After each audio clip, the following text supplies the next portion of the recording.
Stock এক্সচেঞ্জের তালিকাভুক্ত ব্যাংকের কর হার কত? স্টক এক্সচেঞ্জ আছে না, ওই যে শেয়ার টেয়ার, ওদেরও তো ট্যাক্সের হার আছে, ওর হলো 37.5%।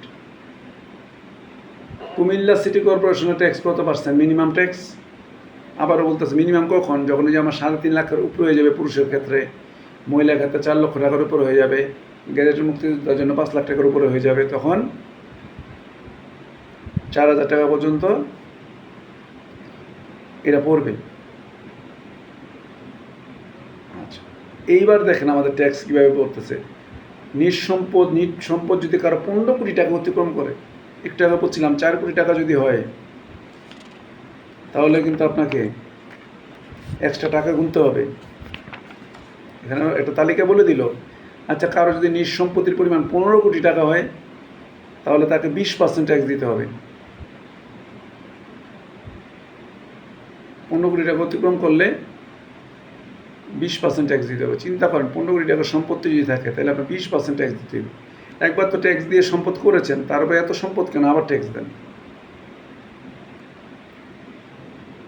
আমদানি পর্যায়ে কতটুকু ট্যাক্স? 20%।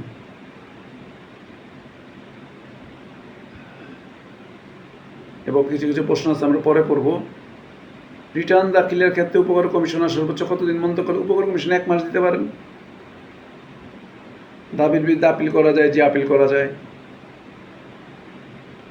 আয়কর কর্তৃপক্ষ পরিদর্শন কমিশনার করবে। আয়কর আইনের মধ্যে কয়টা তফসিল আছে? 8টা তফসিল আছে। জীবনযাত্রা ব্যয়ের তথ্য কোন ফর্মে দিতে হয়? আমরা যখন অনলাইনে দেখব, তখন আমরা দেখব এটার মধ্যে IT10 বিবি বা IT10 বিবির মধ্যে এটা দিতে হয়। আয় বর্ষ কাকে বলে? আয় বর্ষ 12 মাস হয়, কর বর্ষ 12 মাস হয়। ট্রাইব্যুনালের বিচার বিভাগের সদস্য কে নির্বাচিত হন? জেলা জজ হিসাবে যার অভিজ্ঞতা আছে। ট্রাইব্যুনালে অ্যাপিলেট ট্রাইব্যুনাল, এই যে বিচারিক ট্রাইব্যুনাল 4টা কোর্ট আছে, ওর মধ্যে একটা হচ্ছে অ্যাপিলেট ট্রাইব্যুনাল, ওখানে বসতে পারবেন।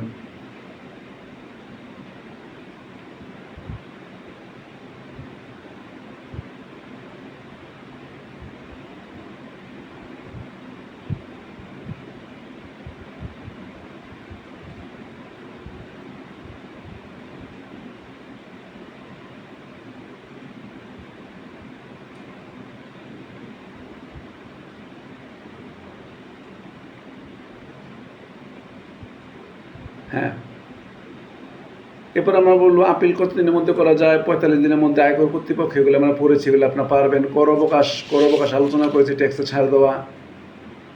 হ্যাঁ, কর অবকাশের জন্য কতদিনের মধ্যে কি আবেদন করবেন? করদাতার মৃত্যু হইলে সে কর কীভাবে আদায় করা হয় আইনে বলে দেওয়া আছে। মৃত বা অক্ষম ব্যক্তির পক্ষে কেউ দাবি করতে পারে কিনা? কর দিতে পারে কিনা? হ্যাঁ, পারবে। তার আইনানুগ প্রতিনিধি দাবি দেওয়া করতে পারবে যে আমার ট্যাক্স বেশি দিয়েছিলাম, ফেরত দেন, আমাদের চাচা মারা গেছেন বা পিতা মারা গেছেন। কর অব্যাহতি দেওয়া হয় শতকরা কতটুকু? মানে কর থেকে অব্যাহতি দেওয়া হয় সর্বোচ্চ 10% ছাড় দেওয়া হবে। কারো কর যদি 20 কোটি টাকা হয়, তাহলে বড় 10%, বা 20 লাখ টাকা হয় 10%, 2 লাখ টাকা হয় সর্বোচ্চ 10%। দান কর টাকা দেয় কে? যে দান বাবদ একটা ট্যাক্স ধার্য, এটা দেয় কে? পরিশোধ করে কি? করদাতা যিনি দিবেন উনি তো পরিশোধ করবেন।